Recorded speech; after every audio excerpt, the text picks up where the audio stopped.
રાજકોટ વાસીઓને વધુ એક ટ્રેનનો ફટકો પડ્યો। અમદાવાદ સોમનાથ વંદે ભારત ટ્રેન ડાયવર્ટ કરવામાં આવી છે। ટ્રેન વાયા રાજકોટના બદલે હવે વાયા બોટાદ થઈને જશે। રાજકોટ હરિદ્વાર ડેલી ટ્રેન માટે પણ હવે તેઓએ રાહ જોવી પડશે।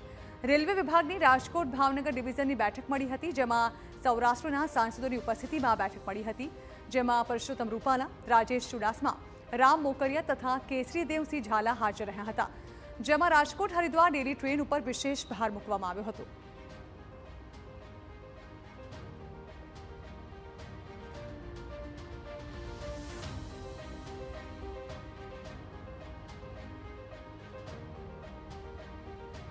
બધા જ સાંસદોએ મોટે ભાગે હરિદ્વારની માગણી કરી છે અને એને એક્સટેન્ડ કરવા માટેનો પ્રયાસ કર્યો છે।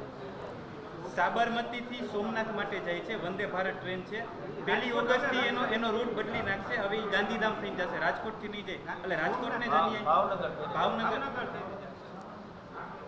ચેન્જ ટ્રેનની અંદર આવવાનો છે એ વાત એમણે કહી છે અને એની જાણકારી પણ એમણે આપી હતી।